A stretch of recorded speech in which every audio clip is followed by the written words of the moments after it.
Hello students. In the previous video, we started with the physical properties of transition elements and we discussed few physical properties like atomic size, the variation of atomic size in the series and across the group, metallic character, enthalpy of atomization, melting points, boiling points, ionization enthalpies and oxidation state.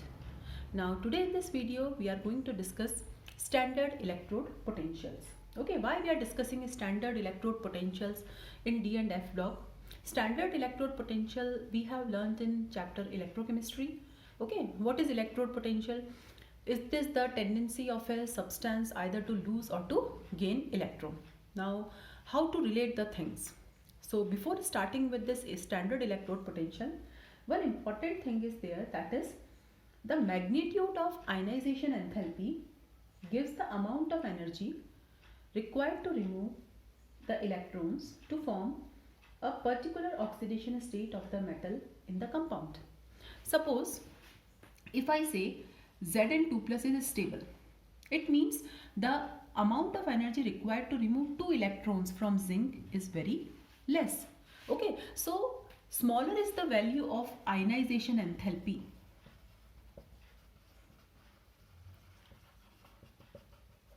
more stable is the particular oxidation state. Okay, so with the help of ionization enthalpy value we can find out whether that particular oxidation state is stable or not. Okay, so we'll discuss one example here in order to understand the relation between ionization enthalpy and oxidation state. So one data is given to us and that is for two elements, nickel and platinum. Nickel and platinum belong to the same group. Okay. Now this is IE1 plus IE2. That is the amount of energy required to remove 2 electrons. So if I remove 2 electrons from nickel, it will be Ni2 plus and it will be Pt2 plus. Now for this it is 2.49 and for platinum it is 2.66. Now the second is IE3 plus IE4, that is the energy required to remove 4 electrons. Okay, so it is 8.80 and it is 6.70. Now what we can conclude from this table, that suppose we are talking about plus 2 state. So Ni2 plus and Pt2 plus. Now which is readily formed, or if I can say which is more stable, definitely for which the ionization enthalpy is small.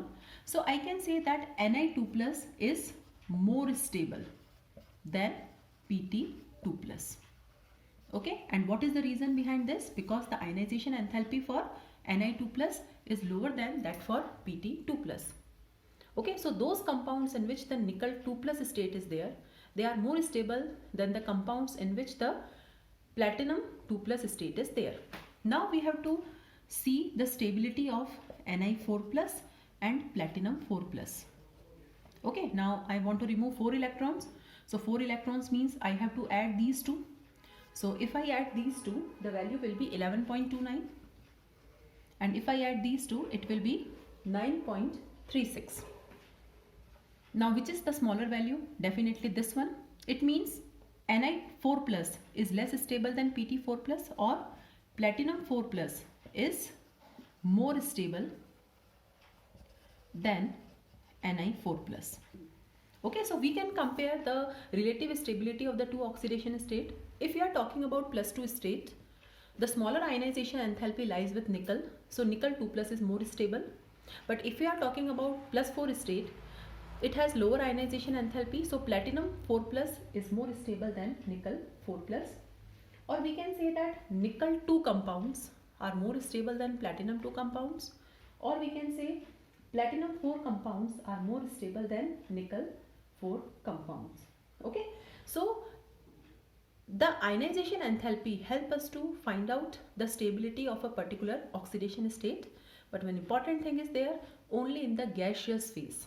Okay, the element should be in the gaseous state, then only we can use ionization enthalpy for finding out the stability of a particular oxidation state. But suppose if the element is in solution form, okay, in aqueous solution, the stability of any compound will depend upon electrode potential. Okay, so if the compound is in gaseous state, you will use this data. But if the same compound is in aqueous solution or in solution form, you will use electrode potential data to find out its stability. Now let's see how it is done.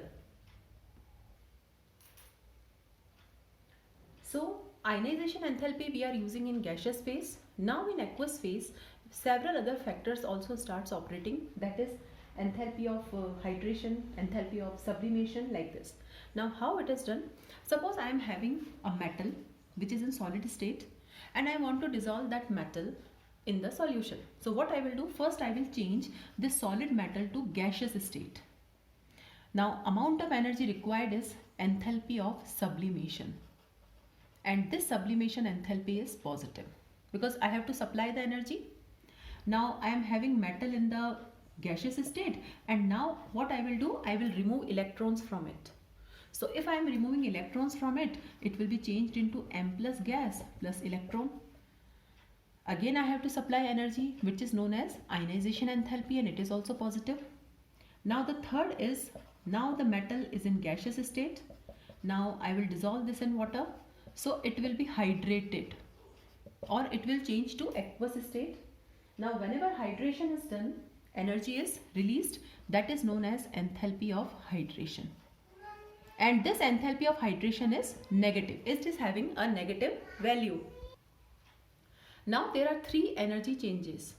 So if I want to dissolve any compound in water or any ion in water, these three processes take place. First, sublimation occurs. Second, ionization enthalpy, and third is hydration of the ion. So we have total energy change, that is delta H. Now what is delta H? It is the total energy change. It is the sum of these three enthalpies. Okay. Now out of these three, it is having positive value, it is having positive value, and hydration is having negative value. Suppose if hydration enthalpy is more, it will be having minus sign. Suppose if sublimation and ionization enthalpy is more, it will be having a positive sign. Okay, so this total energy change is basically, it represents the electrode potential. Okay, so we can say that whatever electrode potential or whatever reduction potential we are getting, this reduction potential is basically the sum of these three energy changes. Okay, so suppose if the reduction or electrode potential value is 100, so that 100 value is the sum of these three changes. Now depending upon the magnitude of hydration enthalpy, ionization or sublimation, the electrode potential can have positive sign or it can have negative sign. Okay, now it is seen that smaller is the value of delta H, more will be the stability of that oxidation state. Now smaller is the value of delta H means smaller should be the value of electrode potential. Smaller should be the value of electrode potential means more negative it should be. So what we can say that, suppose for a particular change, the E0 value is more negative. It means that oxidation state will be more stable. So we can write, okay, so electrode potential is the measure of total energy change. Smaller is the value of E0, that is more negative. More stable is the oxidation state of transition metal in the aqueous solution.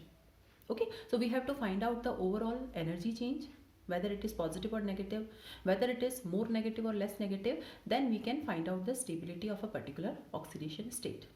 So here we are going to discuss the stability of two oxidation states, that is +2 and +3, and that we'll find out with the help of E0 value. Okay, so this is the data which is E0 value for the stability of +2 state. The value is in volts. Now we can see that scandium is not mentioned here because we already know that scandium will always show +3 state, so there is no question about the stability of +2 state in case of scandium. Now for titanium it is -1.63, for vanadium -1.18, for chromium it is -0.90. So you can see that the value is becoming less negative here. Now for manganese again it increases, then it starts decreasing. For copper the value is positive, and for zinc it is negative. Now, what is the meaning of negative and positive value? If the value is negative, it means hydration enthalpy is more than ionization and sublimation enthalpies. And if the value is positive, that means that hydration enthalpy is less and sublimation and ionization enthalpy values are more. Means copper is less hydrated in the +2 state. That means. So one important observation is that as we are moving from left to right in the series, leave this manganese, the value is becoming less negative. Okay, if we just hide this manganese, you can see that the value is becoming less negative. Okay, and if the value is becoming less negative, it means the stability of +2 state is decreasing, because more negative is the value, more stable is the oxidation state. For manganese it is more negative. Okay, because for manganese +2 state is more stable. Okay, and likewise for zinc also it is more negative as compared to copper, because for zinc also the +2 state is more stable. Okay, so we'll write some points regarding this important data. Okay, so the value becomes less negative across the series. Second, for manganese it is more negative. This is due to the stability of Mn2+. Now Mn2+ has 3d5, that is half filled configuration. Likewise for zinc also it is more negative as compared to copper or as compared to iron, cobalt and nickel, because Zn2+ is having stable fully filled configuration. Now copper is the only element in this transition series which shows positive E0 value. It means that copper is the least reactive metal out of the first transition series. So I can write least reactive. Okay, and second thing that we can say that the high energy required to convert copper to copper 2+, means for copper the sublimation enthalpy and ionization enthalpy, they are not balanced by the hydration enthalpy. So we can say that for copper, sublimation and ionization enthalpy values are very high as compared to the hydration enthalpy. So this is the trend in the standard electrode potential for the stability of +2 state. So now we have the trends in M3+/M2+ standard electrode potential, that we are going to discuss the stability of which oxidation state? 3+ state. Okay. For scandium, the value is very low. Okay, the value I have not mentioned here, but for scandium it is very low. The reason is scandium shows stable +3 state. Okay, so scandium 3+ has most negative, or we can say lowest E0 value. Okay, so there is no question about the stability, it is already very stable. Now we can say that from titanium to vanadium to chromium it is becoming more negative. So chromium 3+ is stable, we can say. Now why chromium 3+ is stable? Because what is the configuration of chromium 3+? It will be 3d3. Now 3d3 means we know that the d orbital split into two sets, T2g and Eg. So 3d3 means it will be T2g3 and T2g3 means it will be half filled. So for chromium +3 state is more stable as compared to +2 state, because in the +3 state it is T2g half filled. Now for manganese, the E0 value is positive or it is very high. Okay, if E0 value is positive, it means Mn3+ is not stable. And why Mn3+ is not stable? Because Mn2+ is already stable, that is 3d5. So it will not lose that extra electron to change into Mn3+. So high value for Mn3+ because of the stability of Mn2+. Okay, now likewise if we compare manganese and iron, okay, so we can say that for iron it is less as compared to manganese. So there are two elements, manganese and iron, and if we compare the +3 state, in manganese the +3 state will be less stable because the value is more, and we are relating to the configuration also, because Mn3+ will never form because Mn2+ is already stable. But what about iron? So I can say that Fe3+ is stable. And why Fe3+ is stable? Because Fe3+, if I remove 3 electrons, it will be 3d5. So if we compare these two elements, manganese and iron, +3 oxidation state will be stable for iron. And this is further confirmed by the E0 value also. And now for cobalt, again the value increases. means cobalt 3 plus is less stable. Okay, so the electrode potential values help us to find out the stability of any oxidation state, and further we can confirm this with the configuration also. Okay, if the configuration is half filled or fully filled in a particular oxidation state, definitely that oxidation state will be more stable, and for that particular oxidation state the E naught value will be less.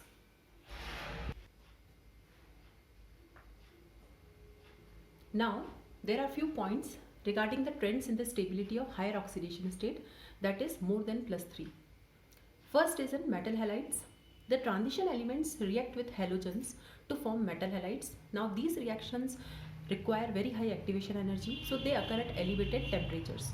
And what is the order of reactivity of halogens? It is fluorine, then chlorine, then bromine, then iodine. Okay, so fluorine will be the most reactive. Transition metals show highest oxidation state with fluorine only, because fluorine is more electronegative. It is the most electronegative element. So fluorine will provide the energy that is required for the excitation of electron to the next higher level. So it occurs in chromium F6, vanadium F5. It is +6, it is +5. The +7 oxidation state of manganese is shown in a complex compound, that is MnO3F. Now it is not simple halide, but it is having manganese in +7 state. Now why fluorine stabilizes the higher oxidation state? It is either due to high lattice enthalpy in COF3 or due to high bond enthalpy in VF5 or CrF6. So whenever fluorine is making bond, either the bond is very strong, okay, or because of the most electronegative nature of fluorine, it provides energy for the excitation of the electron to the higher level. Now fluorides are unstable in the low oxidation state, means whenever fluorine is making compound, that element will exhibit higher oxidation state only. Suppose we have vanadium. Now this vanadium is in +2 state. So in the +2 state, vanadium will form chloride, bromide or iodide, but not fluoride. Likewise, if copper is there, you will find CuCl, you will find Cui, but you will not find CuF. So fluorides are always stable in the higher oxidation state. Now an important point is there, Cu plus is unstable in aqueous solution. Cu plus means copper in the 1 oxidation state. So in the aqueous solution, what happens? Cu plus disproportionates to Cu2 plus. It spontaneously changes to Cu2 plus. It means that Cu2 plus is more stable in the aqueous solution. And what is the reason? This is because of much larger hydration of Cu2 plus as compared to Cu plus. Okay, and which can compensate the ionization enthalpy. Okay, so these are the points regarding the stability of higher oxidation state in metal halides. Now second trend in the stability of higher oxidation state is seen in metal oxides and oxocations. Okay, oxygen can also stabilize higher oxidation state, and that is seen in their oxides. The highest oxidation state in the oxide generally matches with the group number. Now for example, scandium forms the oxide scandium trioxide. Now what is the oxidation state of scandium here? +3. And what is the group number? 3. Likewise for manganese, it is +7, and what is the group number? It is 7. Okay, so it matches with the group number. Okay, and but beyond group 7, no higher oxide of iron above Fe2O3 are known. Okay, now one important thing is there, oxygen has more tendency to stabilize the higher oxidation state than fluorine, because it forms multiple bonds. So we can take one example. The highest oxidation of state of manganese with fluorine is MnF4, that is +4 state. Okay, but with oxygen, manganese will show which oxidation state? +7. So oxygen can form multiple bonding, and because of which it can stabilize the higher oxidation state even more than the fluorine. Now after discussing the standard electrode potential and how standard electrode potential can help us to find out the stability of any particular oxidation state, we are moving to the next property of transition elements, that is the formation of colored ions. Now this is very simple. Most of the compounds of transition metals are colored in solid or solution form. We have seen about copper sulfate. Copper sulfate is blue in color. Now what is the reason behind the color of transition metal compounds? This is because of the presence of unpaired d electrons, or we can say partly filled d orbitals. Now there is very famous term, that is dd transition. This we have already learned in coordination chapter. Now the electron is present in T2g shell. It is excited to Eg after absorbing some light. Okay, the transmitted color, now what will happen, this electron will return back, and the transmitted color is complementary to the color which is absorbed. Okay, since the transition metals absorb visible light, that's why they are colored. Now if the ion or the compound has D10 or D0 configuration, that is common. For example, Zn2 plus, it is D10, scandium 3 plus, it is D0, Cu plus, it is D10. So if the configuration is either D0 or D10, then that substance will be colorless. So color appears only when some unpaired d electrons are there. And what is the reason behind the color?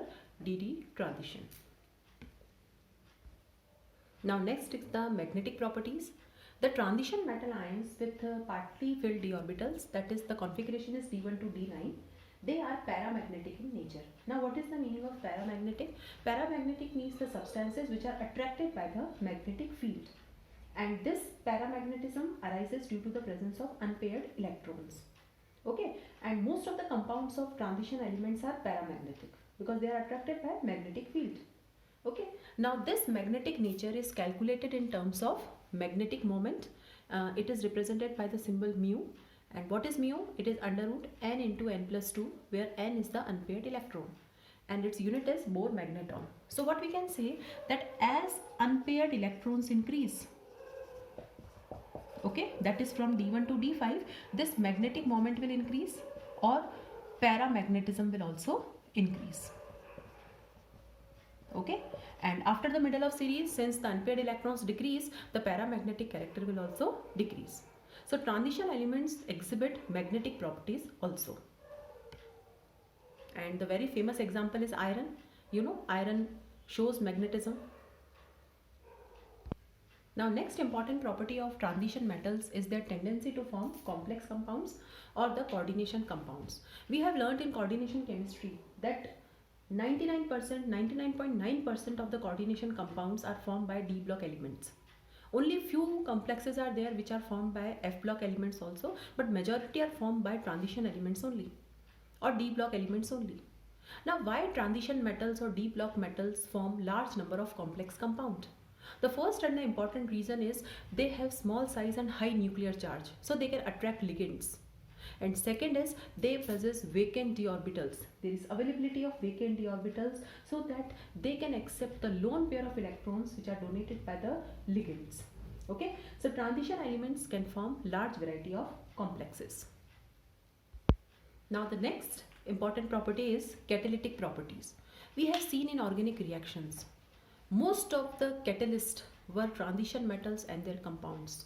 Nickel, platinum, palladium, vanadium pentoxide, iron, cobalt. Okay, so in almost all the organic reactions, we use transition metals or their compounds as the catalyst. Now what is the role of catalyst? Catalyst is that substance which increases the rate of reaction. So what feature they are having that they are used as a catalyst? The first and the most important factor is they are solids. Transition elements are solids and they provide surface for the reaction to occur. Okay, so if the reactants are gases, what will happen? They will be adsorbed on the surface of these catalysts and the reaction will occur on the surface of catalyst and the product is formed. So the first important reason is they provide surface area for the reactants. The reactants come to the surface of catalyst, the reactant form temporary bonds with the catalyst, the reaction occurs and products are formed. The second is they show variable oxidation state and they can easily form intermediates. We have seen that in every reaction, first the reactant change to intermediate and then product is formed. So what will happen? The reactant will form intermediate with the catalyst itself. And during this process, the oxidation state will change. For example, if I take iron as the catalyst, so Fe2 plus will change to Fe3 plus. Now intermediate is formed. The reaction will occur and ultimately that Fe3 plus will again change to Fe2 plus and I will get my product. So since they can show or they can change their oxidation state, they are able to form the intermediates readily.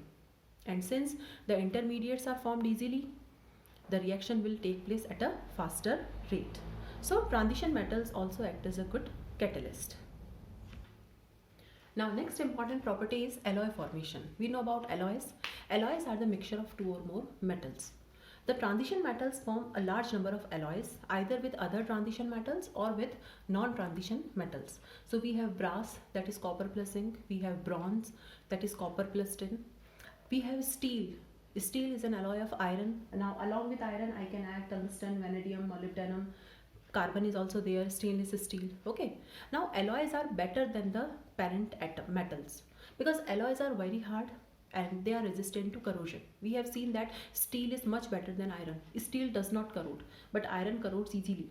So alloys are better than the respective metals. Now what is the reason that why transition metals only form alloys? Yeah, why transition metals are used to form alloys? The reason is transition metals are quite similar in size. Okay, we have seen that because of the shielding effect and nuclear charge factors, after the middle of series the size is almost constant. So transition metals have quite similar sizes and they can easily substitute each other in the lattice. Okay, so what we do, suppose I want to prepare the alloy of copper and zinc. So I will take copper, I will melt copper, so lattice will break. I will melt zinc, the lattice will break. I will mix both of them. So what will happen, since copper and zinc have similar size, so suppose this is copper, now zinc will come here, then this is copper, then this is zinc, then this is copper, then this is zinc. Since there is no difference, very large difference in the size of the atoms, so they can easily form a new lattice. So since transition elements have quite similar size, okay, they after mixing they easily substitute each other in the lattice and after cooling they form an alloy.